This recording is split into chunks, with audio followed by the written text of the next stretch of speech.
Então vamos continuar falando um pouquinho, né, sobre o catálogo GRASP. Como já faz um tempinho desde a última aula, eu vou fazer uma revisão rápida sobre o que a gente já falou, para enfim a gente conseguir falar dos outros conceitos que estão faltando e a gente bater o martelo nesse catálogo para a gente conseguir utilizá-lo em um projeto, né?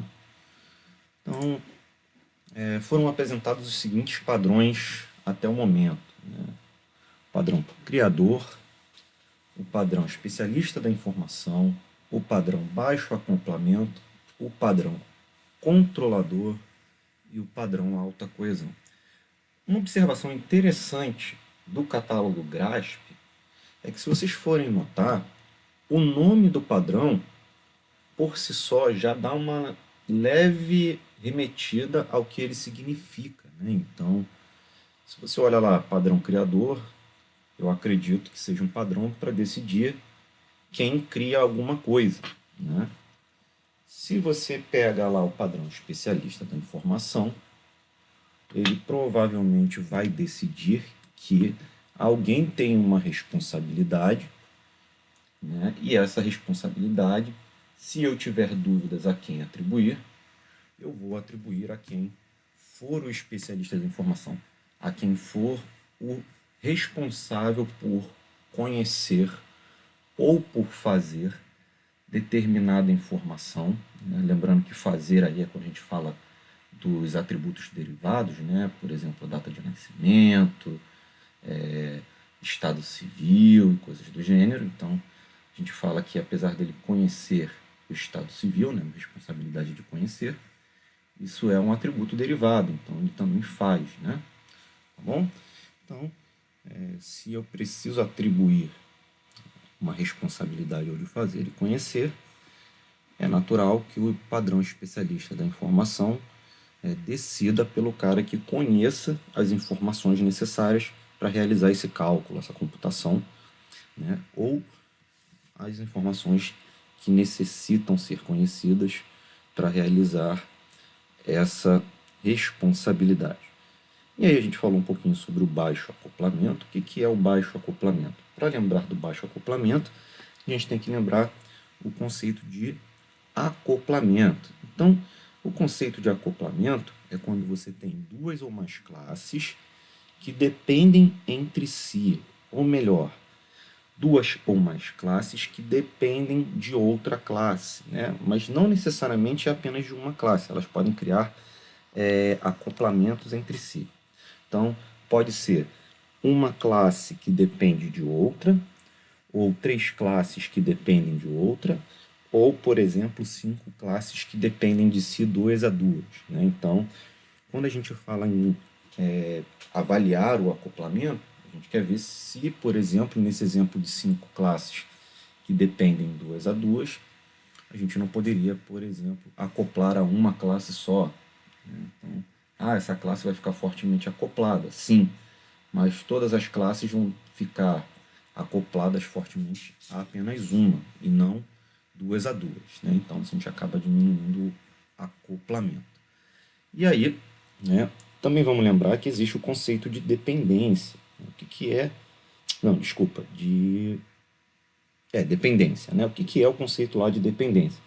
Quando a gente faz o diagrama de classe, e aí a gente desenha uma linhazinha que sai de uma classe apontando para outra, essa linha, quando for tracejada, a gente fala que tem uma dependência. O que é a dependência?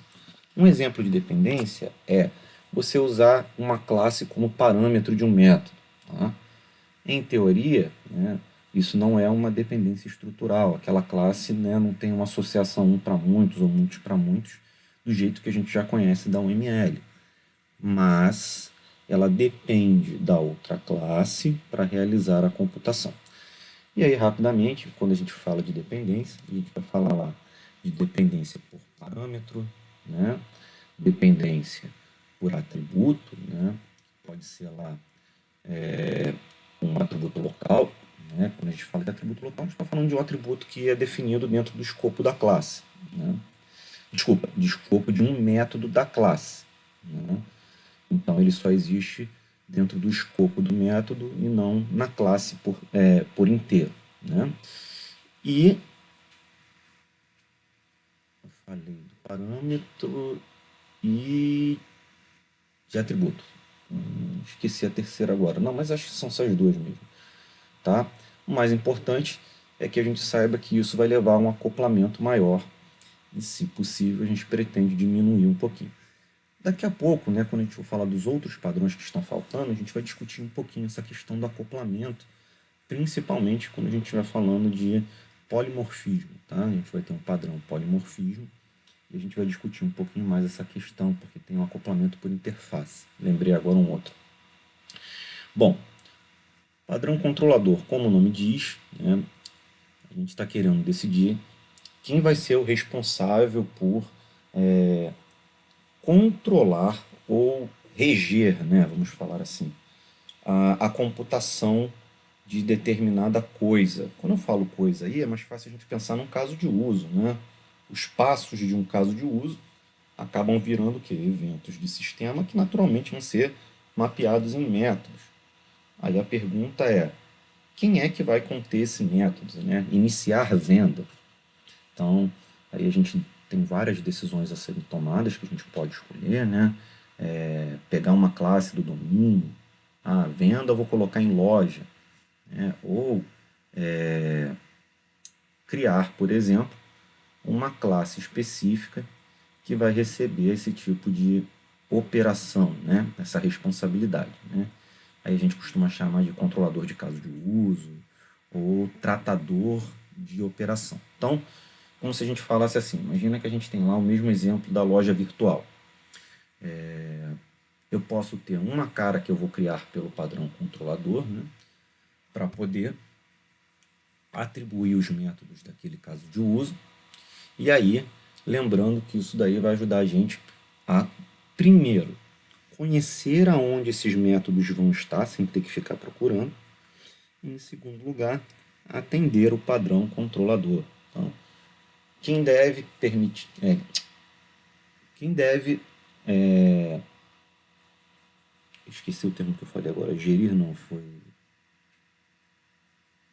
orquestrar a execução de determinada operação, né, de várias operações. A gente pode usar, por exemplo, o tratador de caso de uso, que é o mais comum. E aí a gente vai combinar, né, esse padrão com os outros para ver qual é a melhor decisão. Então, como se a gente falasse assim, pelo padrão criador e pelo padrão controlador, pode ser que a solução de criar, né, o tratador do caso de uso seja uma boa.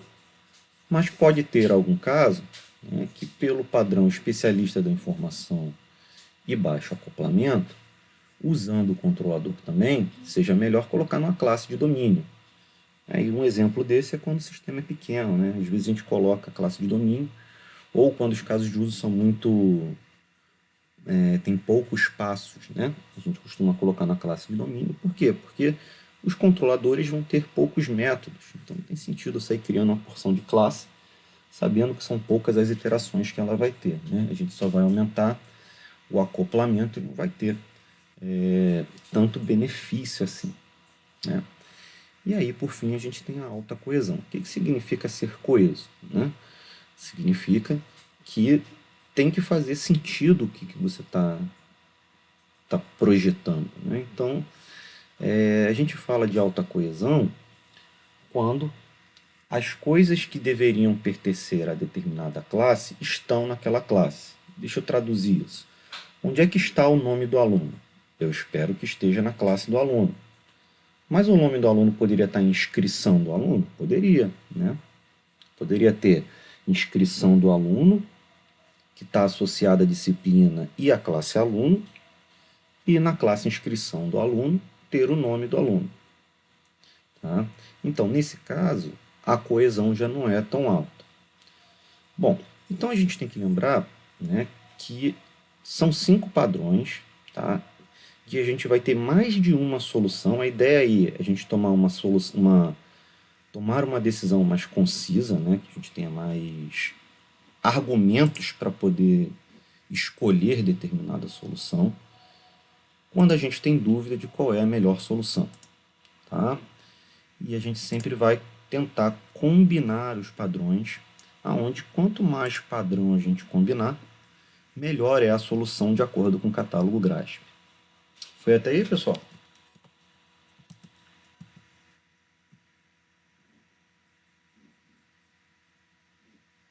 Uhum. Tá indo. Show. Eu tentei só falar mesmo, né, para a gente não perder muito tempo com o slide, porque na verdade a ideia de hoje é a gente começar a falar dos outros padrões que ficaram faltando. Né? Então, vamos logo para a segunda parte. Bom, e aí agora ficou faltando a gente falar desses 4 últimos padrões do catálogo GRASP. Né? E é importante, inclusive, eu destacar por que eu separei eles. Né? Porque os 5 primeiros eles são mais simples, né? Eles são mais digeríveis, vamos falar assim. Né? A gente consegue absorver de forma mais fácil e eles são mais instintivos de acordo com o que a gente já aprendeu em programação orientada a objeto lá. Né? Agora a gente vai falar de alguns padrões para poder tomar decisões de casos um pouco mais complexos. Então, situações em que mesmo a gente aplicando aqueles 5 primeiros padrões, a gente ainda tem dúvida de quais são as melhores soluções, tá bom? Então vamos lá, vamos falar um pouquinho sobre polimorfismo.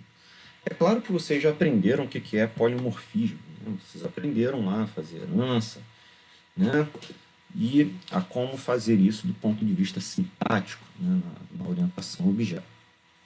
Mas o polimorfismo também é um padrão GRASP para ajudar a gente a tomar decisões. Existem algumas práticas, né? Eu acho que a gente costuma falar assim, quando o pessoal está aprendendo a fazer orientação a objeto, né? O que os professores costumam bater muito, né? No atributo tipo. Né? Então, vamos ao exemplo. Animal, aí tem cachorro, gato, vaca, né? Aí o aluno que não sabe fazer o polimorfismo, o que ele faz? Ele cria lá um atributo tipo, e aí o bicho agora tem um tipo, né? E a gente costuma brigar com o aluno por conta disso. Por quê? Porque você perde toda a capacidade de fazer o polimorfismo da orientação objeto, que na prática é o mais desejável. Né? Quando a gente faz orientação objeto, a gente está tentando fazer reuso. Né? Reuso de componente, reuso de classe, reuso de método. Então, quando a gente fala que eu quero fazer um polimorfismo, é que eu quero reutilizar a interface. Tá? O que significa aí a interface? Vamos falar assim, a interface do objeto. Não é a interface Java. São todas as operações, né? Tudo que é visível externamente da classe. Tá? Então, o conceito de interface em objeto é independente de orientação da linguagem de programação. A interface é tudo que você consegue de fora da classe utilizar. Né? Então eu quero reaproveitar essa interface para todos os elementos que pertencem a essa classe, inclusive os elementos que pertencem aos subconjuntos. Então, se a gente for pensar que uma classe filha é um subconjunto, né, como a gente deu um exemplo, todo animal, né, tem lá um gato. Um gato é um animal. Então, todo gato é um elemento que pertence à classe gato, que é um subconjunto da classe animal. Né? Então, se animal, por exemplo, tem um método, deixa eu pensar aqui, um método andar, né? Todo gato também vai ter esse método andar. A diferença é que, de acordo com o polimorfismo, o comportamento que a subclasse, né, o subtipo, vai apresentar é diferente do comportamento inicial de todo animal. Inclusive, pode ser que o animal não tenha uma implementação, né, do comportamento e que, para ser um subtipo da classe animal, obrigatoriamente eu tenha que dizer como o método andar, né, deve se comportar. Então, esse é o exemplo clássico, né, de polimorfismo que a gente faz. Tudo bem até aí? Isso é só uma pincelada, né, sobre o que a gente pode fazer com polimorfismo, só para a gente relembrar o que é um polimorfismo. Né?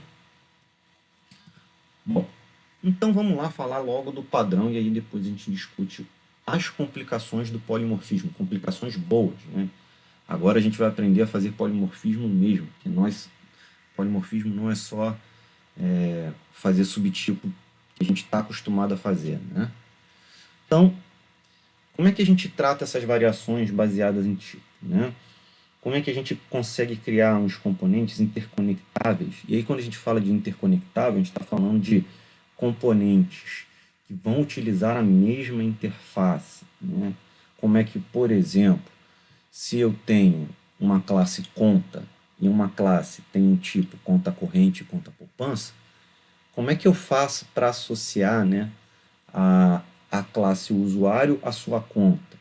Eu vou associar o usuário à conta corrente e à conta poupança, né, porque elas têm um tipo, ou vou criar um atributo tipo?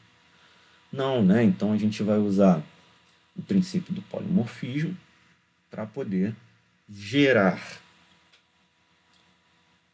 a capacidade de reutilizar a interface da classe conta, né? Então, tradução, a gente associa o usuário à classe conta e a classe conta vão ter subclasses que vão realizar as operações polimórficas, né?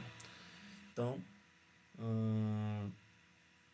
na prática, pelo padrão polimorfismo, toda vez que eu tenho um comportamento polimórfico, né, que significa que ele muda de acordo com o tipo da classe, a gente vai criar as classes filhas, né, que a gente chama de especialização, mas 90% dos casos a gente vai criar o que a gente chama de generalização. A gente vai criar uma classe pai que comporta todas as classes filhas que têm desculpem, um tipo, né?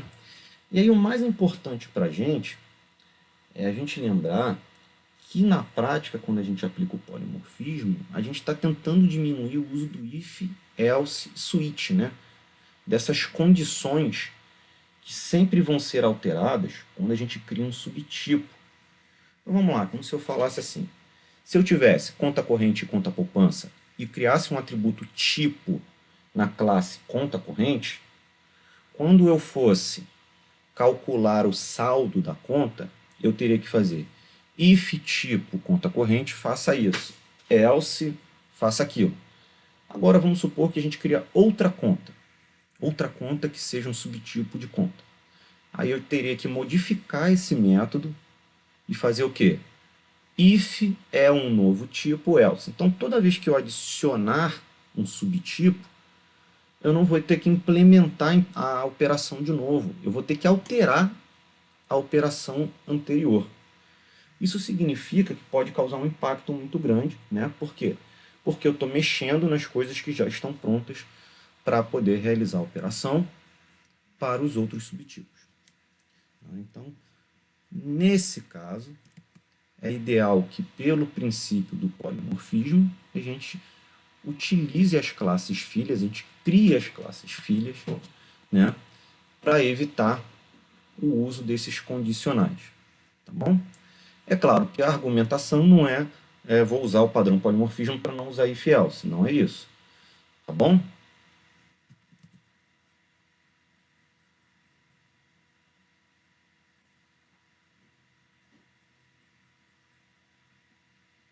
Olha, hoje eu tenho um recorde de alunos, né? Tenho 6 alunos na minha aula.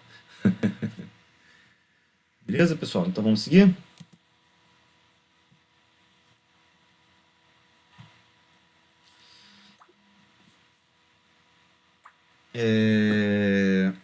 Bom, então agora a gente vai começar a complicar um pouquinho o polimorfismo, né?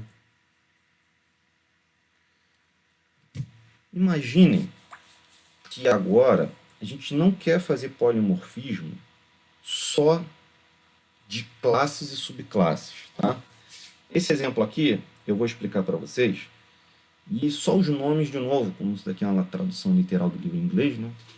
Ficou um pouco confuso. Agora imaginem que a gente quer fazer o polimorfismo quando a gente tem uma operação, né? Um método mesmo, tá? Que por si só muda de comportamento de acordo com um atributo tipo. Agora o atributo tipo não é da classe, e sim da operação por si só. Então vamos tentar entender isso aqui.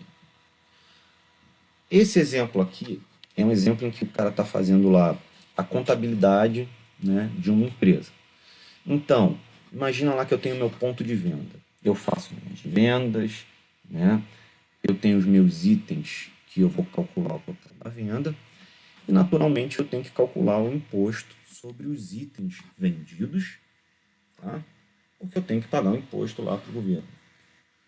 Bom, vocês estão acompanhando, gente? Agora eu preciso só saber se até aí vocês entenderam o que eu estou falando. Sim, professor. Beleza, né? Então, esse exemplo aqui é como se eu falasse assim: olha, eu quero calcular o imposto item a item da minha venda, tá? Só que existem várias formas diferentes de calcular o imposto. É como se eu falasse assim: olha, eu posso escolher a forma como eu vou pagar o imposto, tá, para o meu cobrador. Tá? Então, isso significa que eu vou escolher, de certa forma, qual é o algoritmo ou a operação que eu vou usar dentro do imposto que eu vou calcular. Observa, isso não é um atributo tipo de uma classe, né? Isso, de certa forma, é um tipo que vai ser escolhido provavelmente em tempo de execução, tá? Para uma operação que eu vou usar dentro de classes. Então, aqui, pelo princípio do polimorfismo, o que o autor do livro fez? Ele criou aqui, ó, um método adaptador de cálculo de imposto, em que ele tem um tipo de implementação, que é o mestre dos impostos, tá? E aqui, imposto bom como ouro, e aqui qualquer outro tipo de cálculo de imposto que ele queira colocar depois. O que é mais importante de notar aqui? Essa classe aqui, que é a representação do método de cálculo de imposto, ela tem um método obter imposto, que eu passo à venda, e recebe uma linhas de item de imposto. Na verdade, isso aqui são os itens de imposto que vão ser calculados. É um item por cada item da venda, né? Então, aqui eu estou definindo literalmente a interface pública da classe e adaptador de cálculo, de calculador de imposto. Eu estou definindo a interface pública do calculador de imposto, onde todas as classes filhas vão ter que implementar o comportamento obter imposto, né? E aí aqui eu só estou definindo isso como se fosse uma interface. O que é a interface? A interface por si só não é uma classe que tem implementação dos seus métodos. Na verdade, a interface é uma classe, vamos falar assim, entre aspas, né? Que apresenta a interface pública dos objetos que a implementam. Então, de certa forma, a gente não está falando aqui mais de um subconjunto, né? A gente está falando de classes que têm a mesma interface. Por que a gente não está falando mais de subconjunto? Porque agora uma classe filha, como por exemplo o adaptador mestre dos impostos, vai poder implementar mais de uma interface.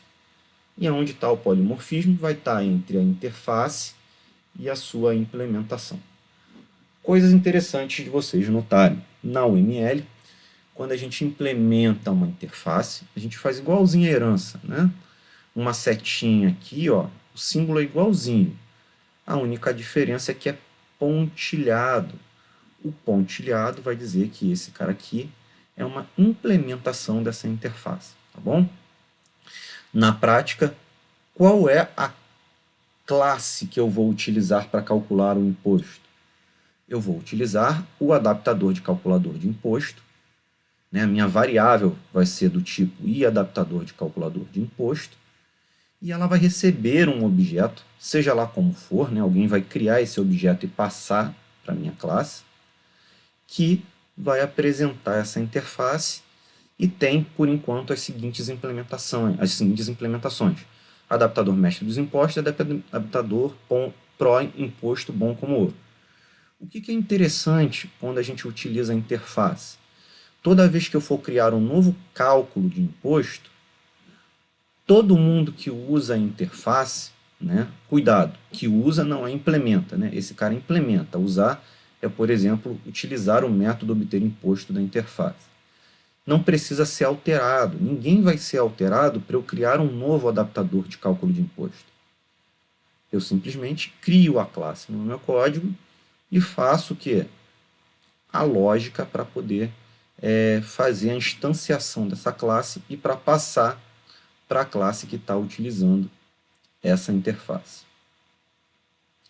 Então, cada calculador de imposto vai ter o que a gente chama de interface pública, né, aplicável, né, a API que vocês estão acostumados a falar. E aí, né, isso aqui é o exemplo, tá? É o ponto de venda ProxyGer, é o nome do exemplo que o cara usa, né? O subconjunto, né, o subsistema do cliente, vai ser imune a qualquer calculador específico. Significa que um calculador não altera essa parte do exemplo, né, do sistema, do PDV, e ele vai utilizar dentro do PDV ProxyGer cliente apenas a interface, né? Ou melhor, ele só vai conhecer a interface abstrata que foi, né, definida pelo polimorfismo, tá bom? E aí, quando você quer calcular o imposto de novo, você usa o adaptador que você implementou para aquele imposto. Bom, vamos olhar aqui para o polimorfismo, por exemplo, do banco imobiliário, né? Um exemplinho um pouquinho mais simples, mas só para a gente não ficar preso ao mesmo exemplo. Então, lembrando lá, o banco imobiliário é um joguinho que tem um tabuleiro, cada jogador tem uma peça, né? A peça vai acertar determinada casa do tabuleiro, e quando a casa é acertada, né? Quando você cai na casa, você tem que executar o método atingida da classe que vai alterar alguma coisa no jogador, né? Ou você vai ganhar dinheiro, você vai perder dinheiro, você vai ter a capacidade de comprar aquela propriedade, né? E aí essa operação de ser atingido, né? Ela é definida em cada classe filha. Então, se for uma classe comum, o atingido aqui pode ser calculado o aluguel, né? A casa de partida, toda vez que a gente passa por ela, a gente ganha um dinheirinho. A casa de imposto de renda, toda vez que é atingida, a gente perde um dinheiro. E aí vai, né? Então, o jogador por si só sempre atinge uma casa, independente de quais são as casas, né? Então, o tipo da casa apresenta o comportador, né? Um comportamento variável. E aí, o método polimórfico foi criado pelo padrão do polimorfismo para poder aumentar essa capacidade de abstração, né, do sistema, para poder o usuário apenas utilizar a classe casa, né? Então, olha como é que o nosso diagrama de sequência vai ficar, né? Então, lembrando que o diagrama de sequência é o que a gente faz o quê? A gente faz a implementação ou a ação do método, né, dos métodos, dizendo aonde cada método fica. Então, alguém definiu que o fazer jogada vai ser um método da classe jogador. Então, o jogador, ao receber a mensagem para fazer a jogada, isso daqui é um loop, né? Então, ele lança um dado, ó, enviou uma mensagem para a classe dado. Determinado dado é o iésimo dado. Depois, ele pede o valor da face. Então, aqui vai retornar o quê? Um número, né? Beleza. E ele vai jogar todos os dados, né? Geralmente são 3 dados, eu acho. 3 ou 2, agora não lembro. Até ele saber os valores de face, para aí sim ele calcular qual é a casa que ele vai cair. Calculando a casa que ele vai cair, ele pede para o tabuleiro qual é a casa que ele quer atingir. E aí depois ele envia a mensagem de atingida para a casa, tá bom? E aí, se vocês forem notar nesse diagrama aqui, eu estou no nível de abstração onde não importa qual é o tipo da casa. O tabuleiro conhece as casas, certo? Ele provavelmente criou as classes no momento em que foi criado. O meu jogador não precisa saber qual a classe que ele atingiu. Ele simplesmente precisa atingir a classe, né? Um nível de abstração muito alto. Então aqui ele realizou o polimorfismo, né?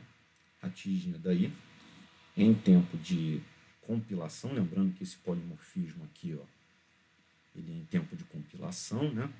Ele já é definido quando o compilador faz, né? Então, determinada classe vai ter esse método aqui que vai implementar o atingida. Essa definição de tempo de compilação significa que cada classe que é criada já sabe qual é o seu método que é atingido, né? Diferente de vai escolher em tempo de execução. Como é que a gente vê isso em Java, por exemplo, que é a linguagem que a gente viu lá no curso? Tempo de compilação são os métodos que foram escritos na classe filha, né? Na sobreposição. E tempo de execução, a gente faz os métodos com mesma assinatura na classe pai. Então, a gente pode ter o mesmo método. Oi? Falou alguma coisa? Não, não, desculpa, só foi o microfone aqui. Ah, não, tudo bem. Né? Quando a gente define mais de uma operação com a mesma assinatura na classe, né? Desculpa, com a mesma assinatura não, com o mesmo nome, né? Assinatura não pode, assinatura tem que ser única. A gente consegue fazer um comportamento polimórfico, né, de sobrecarga do método. Então, por exemplo, vamos supor lá que a gente tem a classe calculadora. Aí eu faço, na classe calculadora, somar dois inteiros. Mas eu também posso fazer somar inteiro e float, né? Então, somar dois inteiros, somar inteiro e float, somar float e float, somar dois produtos, por exemplo, a gente poderia fazer também. Então, nesse caso, o método somar foi sobrecarregado, né? E a decisão do polimorfismo é em tempo de execução, não em tempo de compilação, tá bom? Porque em tempo de execução, o método vai ver qual é a assinatura que está sendo chamada e vai enviar a mensagem. Em tempo de compilação, significa que o compilador já decidiu qual é o método que vai ser executado quando aquela assinatura vai ser chamada. Então, vai ser o que a gente chama de sobreposição, né? Overload. Foi até aí, pessoal? Ou eu compliquei demais? Acho que foi, professor. Foi? Então eu vou traduzir para vocês, né? Eu falei aqui o seguinte, ó. Esse polimorfismo aqui está entre a classe pai e a classe filha. Então, quando for um polimorfismo desse tipo, é tempo de compilação. Pode bater o martelo, tá bom? Então aqui, um método atingida vai chamar a operação da casa atingida. Quando o tabuleiro criar essa casa, ele sabe qual é a classe filha que ele está criando, certo? Ele está criando uma classe comum, uma casa de partida, uma casa de imposto. Mas ele está escondendo qual é o subtipo da classe, chamando todo mundo de casa. Porque para o tabuleiro só importa ter casas.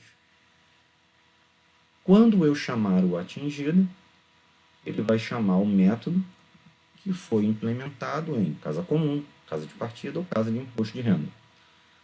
Qual for a classe que foi instanciada para aquela posição no momento em que o tabuleiro foi criado.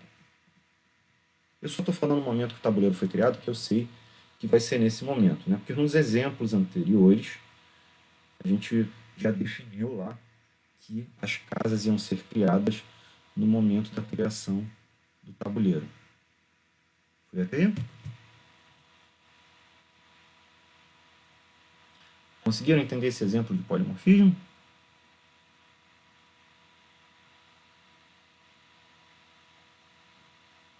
Professor. Oi? Picotou aqui.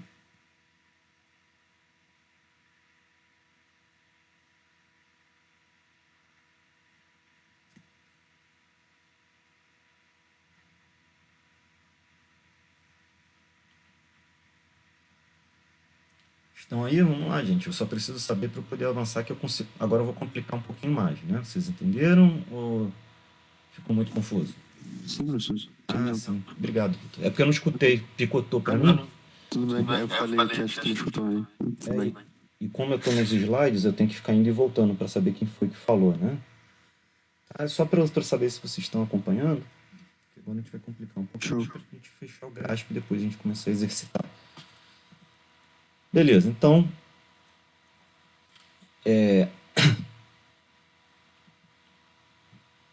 aqui, aqui são outros exemplos, eu vou pular um pouquinho só para a gente não ficar repetindo a mesma coisa, né? Bom, depois que a gente faz esse diagrama de sequência aqui, é claro que a gente precisa criar o diagrama de sequência para implementar o método atingida, tá bom? E como é que a gente faz isso? Eu não tenho uma classe para cada implementação. A ideia é criar um diagrama, tá, para cada classe que implementa aquele método. Então, como se eu falasse assim, quando eu for implementar, vou ficar indo e voltando, deixa eu só voltar aqui. Essa parte do sistema, eu literalmente vou criar a interface casa, vou chamar pela classe jogador o método atingida e vou abstrair qual é a casa, tá bom? Não vou saber nem qual foi a casa que foi instanciada. Certo? Vou deixar lá meu código pronto. E aí depois eu vou olhar, olha, quando for uma classe de partida, tá aqui, casa de partida, o método atingida vai chamar o adicionar dinheiro no jogador. Observa que essa segunda etapa aqui vai ser um diagramazinho desse por classe filha. Nesse nosso exemplo, é claro que foi muito simples implementar o atingida, mas pode ser que o método que a gente vai implementar pelo polimorfismo seja muito complicado. Então é essa a ideia do polimorfismo. Primeiro você implementa quem está usando, e aí depois você vai destrinchando cada comportamento polimórfico em diagramas separados. Exemplos complicados. Lembra do calculador de imposto? Vamos voltar lá no calculador de imposto. Então, olha só, alguém vai chamar lá o calculador de imposto, obter imposto. No momento em que eu estou implementando o obter imposto, eu não estou preocupado com a abstração de como esse cara é implementado. Eu sei que foi definido para mim uma API, uma interface, né, de operações, que quando eu mando uma mensagem pedindo para obter um imposto, eu vou receber um objeto, linhas de item de imposto. Então, a minha abstração vai ser usar esse cara pronto. E alguém vai implementar para mim todas as subclasses que eu vou utilizar. Então, na prática, o cara que está utilizando essa interface aqui, literalmente nem sabe qual é o objeto que ele está manipulando. Porque, na verdade, isso daí foi decidido num passo anterior àquela computação. Tá? Por isso que, por exemplo, aqui, ó, desculpem, deixa eu parar aqui. Atingida J, casa. Qual é a casa? Eu não sei. Porque eu estou implementando fazer jogada. Eu não estou implementando o momento em que as casas foram criadas. Isso daqui foi criado muito antes, né? Então, eu sei que no momento em que eu fizer a jogada, as casas foram criadas. O caso de uso que cria a casa vai mostrar qual é a iteração do tabuleiro para poder criar a casa. Vocês conseguiram entender que aqui é a implementação do fazer jogada? Só do método fazer jogada? Então, não preciso saber do que veio antes, porque o que eu estou representando nesse diagrama aqui é apenas o fazer jogada. Tudo bem até aí?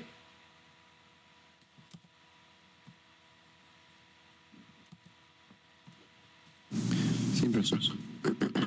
Beleza. Então, isso vai fazer umas alteraçõezinhas no nosso diagrama de classe, né? E cada classe filha vai ter um diagramazinho desse esperto para ficar fácil de implementar depois, né? Então, se caiu na casa comum, por exemplo, pode ser que você não vá fazer nada. Se você cair na casa de imposto de renda, quando a atingida for implementado, você faz o quê? Obtém o patrimônio líquido e reduz o dinheiro, né? É claro que aqui, né, eu não vou ficar discutindo muito isso, mas a gente decidiu que o patrimônio líquido é do jogador e reduzir o dinheiro é do jogador pelo especialista da informação. Eu não vou ficar discutindo muito isso agora, porque eu estou mais preocupado que vocês entendam o polimorfismo, tá bom?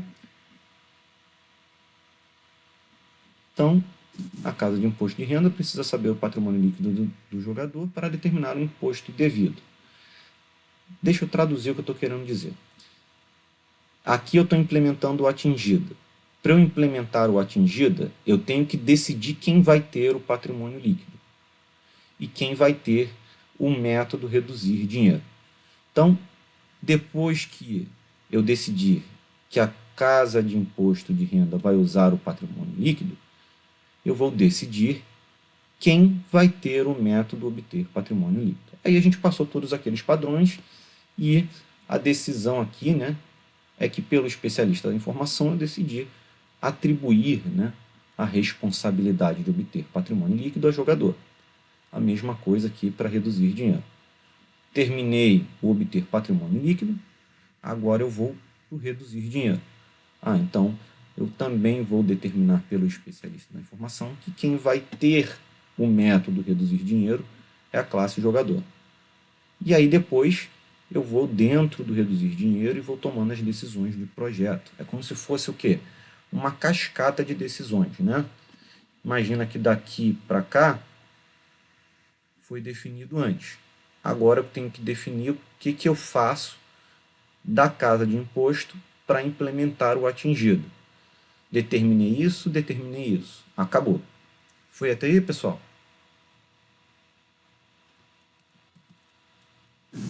Sim. É uma recursão, né? Eu vou decidindo um por um e aí começa a ficar um pouco mais complicado, né, para a gente não perder a organização. Não tentem pegar um método complicado demais, que tem muita iteração, e fazer tudo numa violência só. Pega o primeiro passo do método, define quem vai receber aquela responsabilidade. Essa responsabilidade não é polimórfica, então vamos fazer as operações dela também. Entra literalmente no obter patrimônio líquido e começa a ver, o jogador vai interagir com quem para realizar o obter patrimônio líquido. Terminei? Aí agora eu vou para o próximo passo. Reduzir dinheiro. Atribuir a jogador, agora eu vou literalmente dizer como é que eu vou implementar o reduzir dinheiro. E aí a gente vai tomando a decisão até terminar o atingida. Então, um outro exemplo aqui, né? Outra casinha, vá para a casa da cadeia, quando ela for atingida, a gente literalmente posiciona o jogador na cadeia, que é o quê? É a posição no tabuleiro da casa da cadeia. Pelo especialista da informação, a gente coloca no jogador, porque o jogador sabe aonde ele está, né? Então, na prática, eu sei onde é que eu estou no tabuleiro, né? Qual é a posição.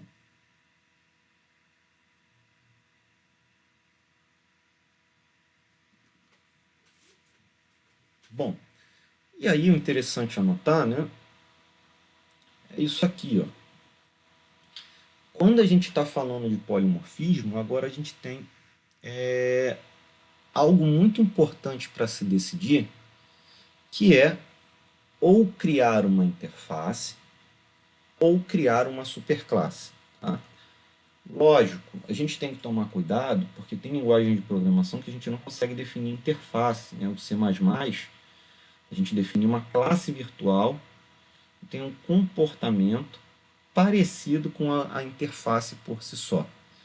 Mas toda vez que a gente tiver uma classe, uma linguagem de programação que permite que você crie interface, é uma preferência que você use a interface ao invés, né, da superclasse. Vamos definir só uma coisa em que a superclasse vai ganhar da interface. Se a minha abstração, a minha generalização tem atributos ou métodos que vão ser herdados, isso significa que essas coisas vão ser de todas as classes filhas, né? Eu tenho um método que é igual para todas as classes filhas, eu tenho um atributo que é igual para todas as classes filhas. Então, nesse caso, a gente costuma criar superclasse, né? No Java, a gente cria a superclasse abstrata, que é uma classe que tem um método, pelo menos um método que não foi implementado, mas que eu posso ter outros métodos que foram implementados. Vocês conseguiram entender a diferença de quando usar a classe, superclasse, e quando usar a interface?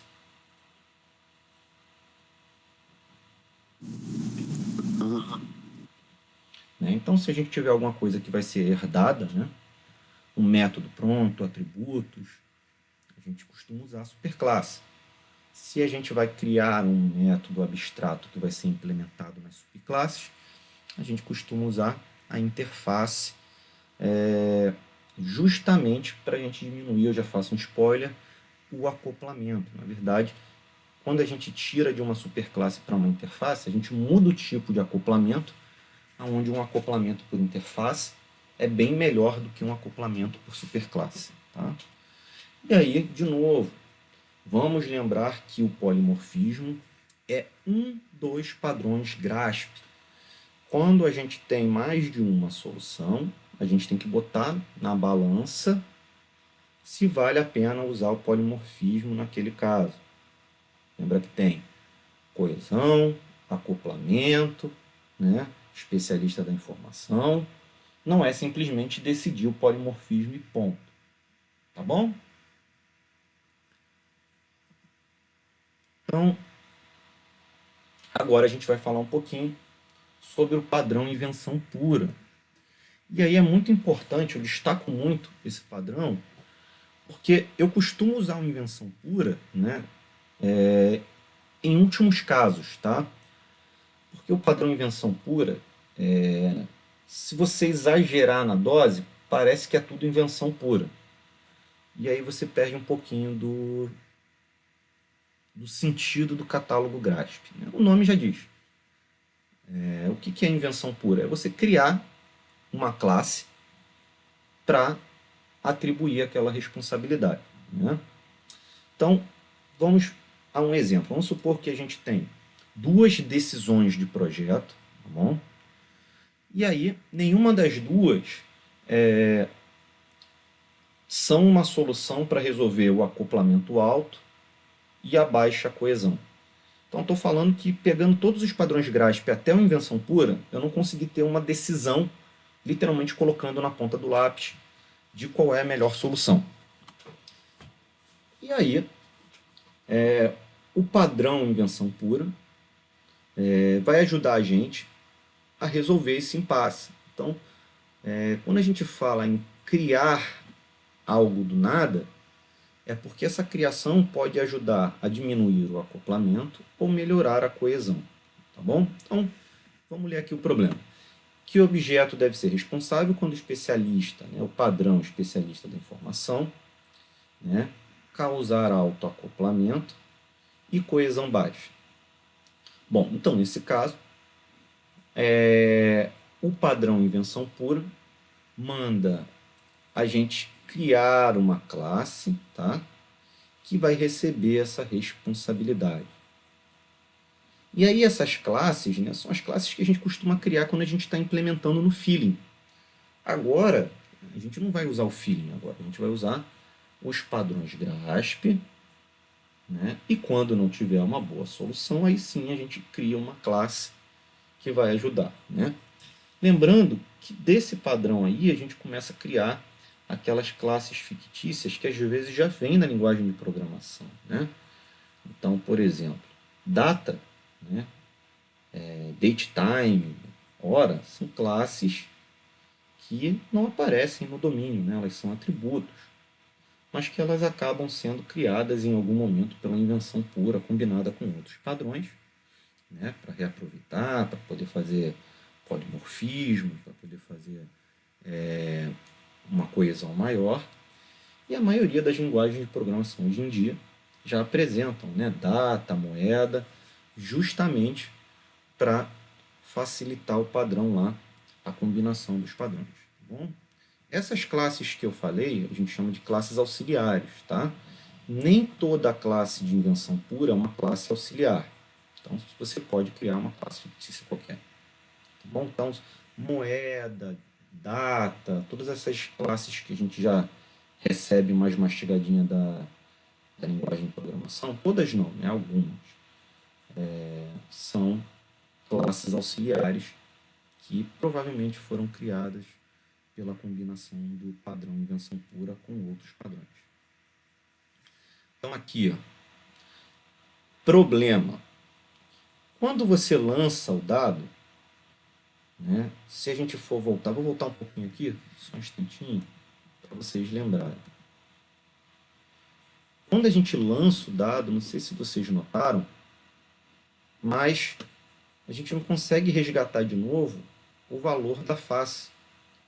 Você recebe uma variável e lança outra. Recebe na variável e lança outro. Na prática, a gente está somando nesse valor total aqui. Não apareceu aqui porque ele estava economizando espaço. Geralmente, a gente coloca lá valor da face total, né? É o valor da face total mais o valor da face. Então, a gente perde esse valor de face por dado nessa solução aqui. Por quê? Essa solução aqui, ele dá no momento do lançamento. Vamos voltar agora lá. Então aqui, se o jogador lançar os dados, este comportamento não será muito reutilizável. Tá? Então, isso significa que aquele loop que a gente fez se perde. Né? Ele é feito, você guarda o valor, depois a gente perde essas coisas. Então, por invenção pura, o autor decidiu criar um objeto fictício chamado de copo. Tá?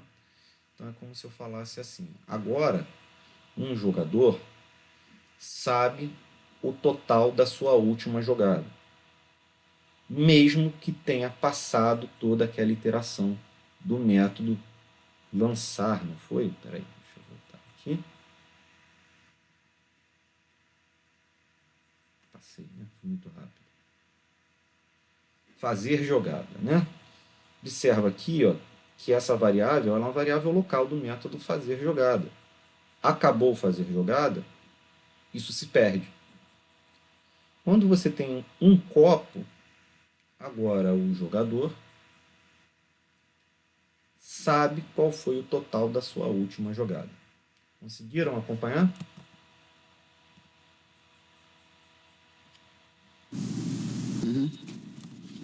Beleza, né? Então, o copo vai lançar os dados e vai ter um total. Né? Observa, o jogador não está nem aí de como ele vai guardar esse total. Ele só precisa lançar e obter o total a qualquer momento. Então, aqui, pelo padrão de invenção pura, né, o copo é criado. São as classes de projeto que só aparecem no projeto, não devem aparecer lá na análise que a gente enche tanto o saco de vocês falando para não criar. Porque isso é uma decisão de projeto, não é um feeling, ah não, essa classe vai existir. Não, eu sei que ela pode existir, mas ela também pode não existir dependendo do padrão, né, do projeto que a gente está decidindo. Então, não adianta tomar essa decisão antes, tem que tomar no momento em que você está implementando quem for utilizar essa classe para não ficar uma classe perdida no teu código. Ou pior, né, você ficar forçando a utilização de uma classe que não tem necessidade, aumentando o acoplamento, por exemplo. Então, olha só como é que fica aquele diagrama agora. Fazer jogada, ele lança, né, o dado no copo e obtém o valor total da face. A localização é obtida fazendo o valor total e a localização atual do jogador, e o tabuleiro vai dizer qual é o local que vai ser atingido. Reparem que a diferença agora é só que esses dois caras estão no copo e não aparecem os dados aqui porque não compete agora a dizer como é que o copo faz isso. A gente vai ter um outro diagramazinho para poder implementar o lançar lá, ou simplesmente a gente abstraiu porque é muito simples. Foi até aí, galera? Não. Muito bom.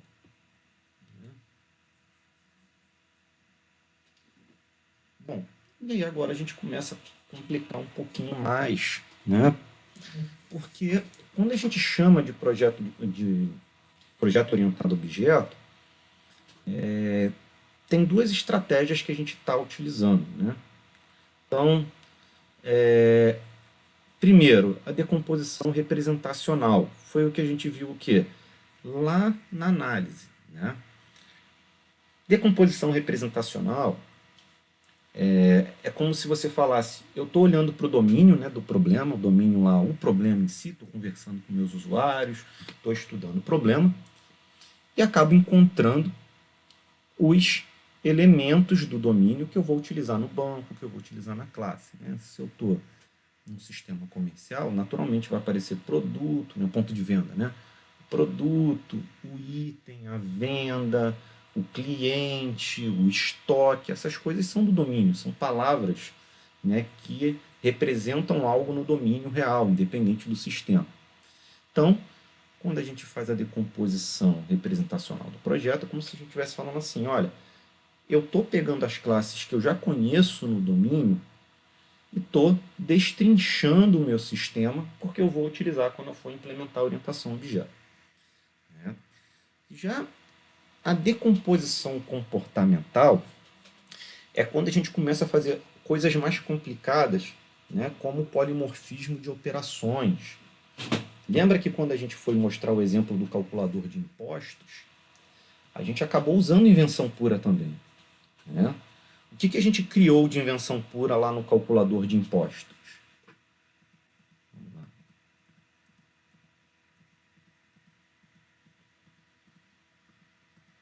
Aqui. Então a gente definiu pelo polimorfismo, né, que eu vou ter o quê? Um cara que vai obter o imposto para o mestre dos impostos, um cara que vai obter um imposto para o pró-imposto bom como ouro, e assim vai. Eu poderia ter colocado esses métodos em classes do domínio, concorda comigo? Uhum. Poderia colocar, por exemplo, deixa eu pensar aqui,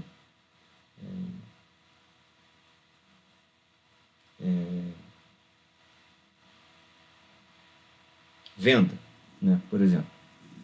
Ter uma classe venda que implementa lá o obter impostos, de mestre dos impostos. Então eu chamaria a classe filha de venda mestre dos impostos, que é a classe filha de venda que implementa a interface, né, obter imposto. A gente poderia fazer isso, concorda comigo? Vocês entenderam o que eu falei agora? Ou ficou complicado? Não, acho que deu para entender. Né? Eu poderia também fazer isso para todos. Né? Venda, imposto bom como ouro. Né? E aí, de novo, seria a classe filha de venda que implementaria a interface calculador de imposto. Mas a gente já viu que isso gera o quê? Um acoplamento entre venda, né, e a sua classe filha, que é a própria herança. Tá? Então, a gente começa a discutir se vale a pena fazer isso, tá? Ou se vale a pena criar as classes adaptador mestre dos impostos, adaptador pró imposto bom como ouro e adaptador tal, tal, tal. Por quê? Porque no caso de eu fazer as classes filhas de venda, eu estou criando um acoplamento entre venda e as suas classes filhas. Se a gente colocar nessas classes novas, eu estou usando a interface adaptador de calculador de imposto Mas eu não estou acoplando a todas as classes filhas, né? Eu estou acoplando a quem? A interface. Vocês conseguem ver o que eu estou falando? Tá bom? Então, quando a gente usa nesse exemplo aqui essas classes filhas no polimorfismo, né? E isso é o que complica um pouco, né? Porque a gente aprendeu que polimorfismo é criar uma classe pai e associar uma porção de classe filha. Mas agora eu estou falando para vocês que a gente pode fazer polimorfismo usando outras classes. A gente costuma, na maioria dos casos, né, a criar por invenção pura as classes filhas. Mas cuidado, que pode ser que a gente utilize classes prontas no domínio, que nem eu já falei, tá? E isso daí é bem legal, porque significa que eu vou poder ter uma classe implementando interfaces diferentes. Foi até aí? Então é como se eu falasse assim. Se eu tivesse outra interface aqui, tá? Que um objeto da classe adaptador de calculador de imposto tivesse que implementar um outro método, esse método provavelmente seria alocado nas classes filhas, para eu não ter que criar uma porção de classe filha da interface, já que eu já tenho essas classes, eu iria aumentar o acoplamento. Vocês conseguiram ver isso? Uhum. Beleza, galera. Então, o que eu estou ensinando a vocês agora é a gente usar aquele recurso de interface que, para falar a verdade, em Comp 2, lá em Programação Orientada a Objeto, a gente não entendeu muito, né? A gente dá um chute, até o momento, a gente tinha o quê? A gente tinha um chute de como usar a interface, né?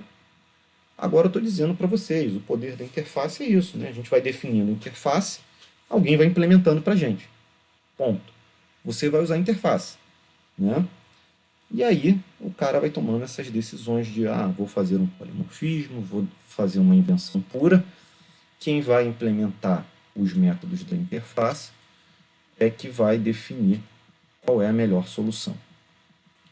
Então, chegamos nas discussões ricas e complicadas, né? Então, quando a gente fala em decomposição comportamental, significa que a gente está fazendo um projeto olhando, né, para o comportamento, para a função de um algoritmo, para o comportamento de um método especial. Então, como se eu falasse assim, eu estou querendo simplificar, tá, a implementação de um algoritmo complicado, ou simplificar a implementação de algum método, né? No nosso caso, no exemplo em que a gente viu, foi o calcular imposto, obter imposto, agora eu não lembro, né? Obter imposto, né? Foi isso. Né? Um método especial que é muito complicado, e aí a gente fez a decomposição comportamental usando polimorfismo e a invenção pura. Foi até aí? Sim. Beleza, pessoal. Então, a gente usa muito, né, o padrão invenção pura para poder fazer a abstração de um algoritmo, tá?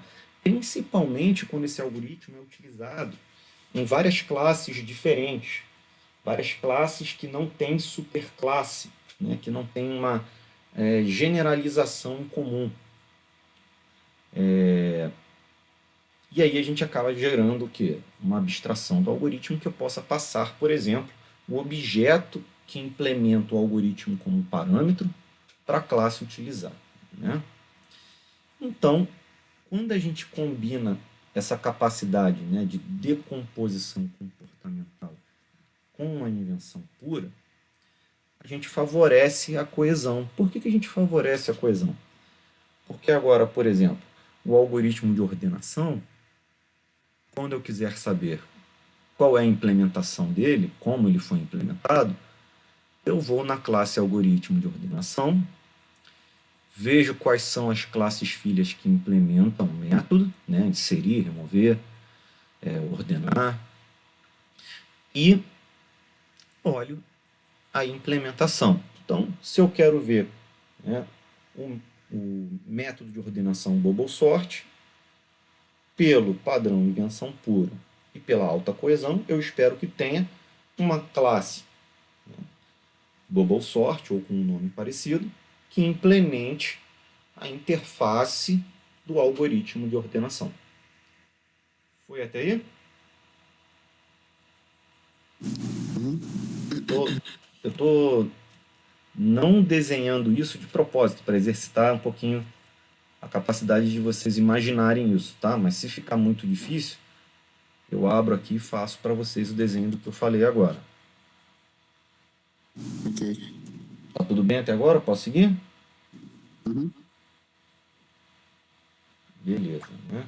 Então agora a gente já está complicando literalmente até o que a gente achava que era simples, que era o que? O polimorfismo, né? Ah, não, agora que eu entendi o polimorfismo é simples, então vamos complicar um pouquinho mais, né? Que é a parte mais difícil de quando a gente está aprendendo orientação a objeto. Agora que a gente aprendeu, a gente vai reaprender de novo para complicar um pouquinho mais. Então, por exemplo, lá no nosso ponto de venda, quem deveria ser responsável por salvar os dados de uma venda? Né? Banco de dados aqui, gente, cuidado, né? O banco de dados pode ser um arquivo de texto, tá? Pode ser um CSV, pode ser uma planilha, não se apeguem muito, né, ao sistema de gerenciamento de banco de dados. É um local que você armazena os dados, tá bom? Então, quem é responsável por armazenar os dados de uma venda? Aí, pelo especialista da informação, quem conhece os dados da venda, né, é a própria venda.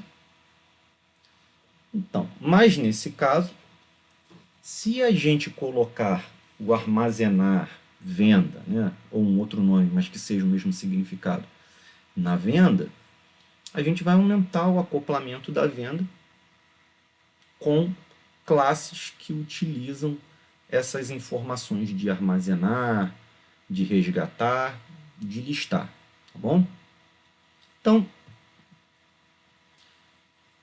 uma forma da gente abstrair esse armazenar... Eu não sei se vocês entenderam qual foi o problema aqui. Não sei se eu deixei claro. Vocês conseguiram entender o problema aqui de aumentar o acoplamento? Eu vou ser um pouquinho mais objetivo. Eu quero guardar as informações da venda, num arquivo de texto. Então, eu não tenho que ter uma porção de operações, abrir arquivo, escrever no arquivo, esvaziar buffer, fechar arquivo. Uhum. Tudo isso tem uma classe que faz, certo? Então, pelo especialista da informação, a gente pode falar assim, mas eu quero guardar as informações de venda que estão dentro de venda. Então, eu vou colocar esses métodos dentro de venda. Problemas. Ou você vai copiar e colar toda essa lógica do método abrir arquivo, armazenar, esvaziar e fechar em todas as classes que vão persistir alguma coisa. Ou você vai reutilizar isso acoplando a classe venda às outras classes que querem ser armazenadas. Então, por exemplo, vou armazenar a venda no arquivo venda.txt. Vou armazenar o item que foi vendido no arquivo itens.txt. Ou eu vou copiar o método abrir arquivo, armazenar tal de venda para o meu item, ou vou utilizar os métodos da própria venda e vou acoplar o item com a venda usando esses métodos. Foi até aí? Uhum. Então, né, ou a gente vai matar o reuso copiando e colando, ou a gente vai aumentar o acoplamento de todas as classes. Então, né, todos os métodos, lembra que a gente está, né, os métodos do armazenamento persistente, pelo padrão de invenção pura, vão pertencer a uma classe que vai fazer isso para a gente. E aí, se vocês forem notar, o especialista aumenta a coesão, né? O especialista, desculpa, aumenta o acoplamento e diminui a coesão, porque ou você vai copiar e colar e repetir várias vezes a mesma lógica, ou você vai usar a venda em coisas que não têm sentido, né? Estoque, quero ler o estoque. Aí você vai na classe venda listar os itens do estoque. Fica estranho, concordam? Uhum. Então não fica coeso, né? Então, se a gente criar uma classe armazenamento persistente, em primeiro lugar, a gente diminui o acoplamento de todas as classes que forem utilizar o armazenamento, né? E aumenta a coesão, porque agora eu sei que toda a lógica para abrir um arquivo, ler um arquivo, escrever arquivo, está naquela classe armazenamento persistente. Foi até aí, pessoal? Uhum. Ah, Duarte, mas isso daí geralmente já tem na linguagem de programação. Sim, já tem, né? Mas se você for malandro, você, além de tudo, se aproveita do polimorfismo para poder te auxiliar. Então, se você já tem uma classe, né, que faz o armazenamento persistente, agora você pode criar uma classe que faz o armazenamento persistente da venda e utilizar na venda. Você pode criar uma classe que faz o armazenamento persistente no produto e utilizar em quem precisar ler, listar, escrever, alterar e remover produtos. Foi até aí? Eu fui um passo à frente do que está no slide. Eu combinei agora o armazenamento persistente criado por invenção pura com o polimorfismo para poder criar classes específicas que vão armazenar elementos do domínio específicos. Conseguiram acompanhar? Sim. Beleza. É claro que aqui a gente está discutindo a invenção pura, apenas criar um armazenamento persistente. No exemplo de escrever e ler no arquivo, né, é muito mais objetivo. Então, a gente já favorece a solução usando invenção pura assim, né? Curiosidade. Vocês sabem que todas as coisas em Java são objetos, certo? Hum. As únicas coisas que não são objetos em Java são as primitivas, né? O int, o float, tá? Mas as versões novas do Java, quando a gente quer manipular as primitivas como objetos, elas fazem um negócio chamado autoboxing. Então, por exemplo, se você quiser chamar um método de um inteiro, né, que a classe inteiro tem, a própria linguagem de programação já transforma aquilo num inteiro, tá? Na classe integer. Geralmente a gente não consegue fazer isso diretamente, mas a gente consegue fazer indiretamente. E por que eu queria chegar a isso? Então, na prática, tudo a gente pode pensar em Java como se fosse um objeto. Todo objeto, se você for olhar na definição, tem um método toString. Esse método toString você pode sobrescrever. Então, literalmente, você pode, por exemplo, ter sua classe aluno, né? E aí, quando você chamar o toString, você retornar, por exemplo, uma linha em que tem o nome, vírgula, a matrícula, vírgula, a data de nascimento, representando aquele objeto como se fosse uma linha de um objeto CSV. Agora imagina se a gente pega essa classe armazenamento persistente e dentro do inserir a gente passa esse objeto que nem a gente falou aí. Quando eu for escrever no arquivo, eu literalmente não preciso saber qual é a subclasse filha, porque todo objeto tem um método toString. Foi até aí? Uhum. Então eu posso literalmente escrever todos os meus objetos em disco usando armazenamento persistente do jeito que está. Posso simplesmente pegar o objeto, abrir o arquivo, chamar o método toString e guardar. É claro que quem implementou a classe que vai ser passada por parâmetro tem que sobrescrever o método toString. Foi até aí, pessoal? Sim. O que é legal disso? Cara, aumentei consideravelmente o reuso. Faz todo sentido eu usar agora a classe armazenamento persistente com inserir, recebendo como parâmetro o objeto. Foi até aí? Sim. Aumentei aumentei acoplamento. Desculpa, aumentei a coesão, né? E, obviamente, diminui o acoplamento porque essa classe é a única que está sendo utilizada por todo mundo. Eu não teria que criar uma classe específica para cada elemento que eu vou armazenar no domínio. Tudo bem até aí? Sim. Beleza, então. Então vocês notaram que esses últimos padrões que eu estou apresentando é para complicar a vida da gente, né? As soluções simples combinadas agora com esses padrões começam a ficar muito complicadas. Então vamos lá, deixa eu só ver aqui um negócio, porque a gente tem 15 minutos. Direção e variações protegidas.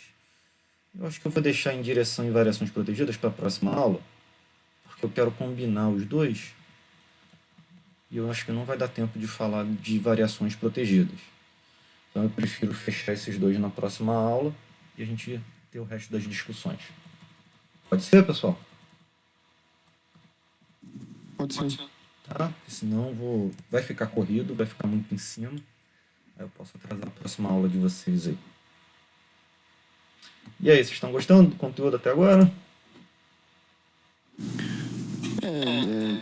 Eu vou ter que dar revisado depois, mas tô gostando. Achando bem útil. Eu sei que eu estou devendo para vocês aquele exercíciozinho, mas aí eu resolvi adiantar logo o GRASP, que aí a gente faz tudo numa pancada só. Tá? Beleza. Já terminei. Tem uns casos de uso bem legais.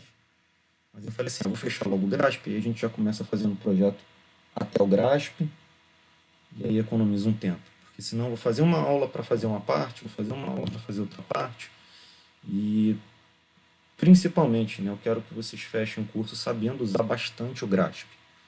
O GOF a gente também aprende, o GOF a gente também usa, o GOF é muito importante, mas eu quero que vocês saiam craques em GRASP aqui e utilizando o GOF depois. Beleza, pessoal? Beleza. Interromper aqui a gravação.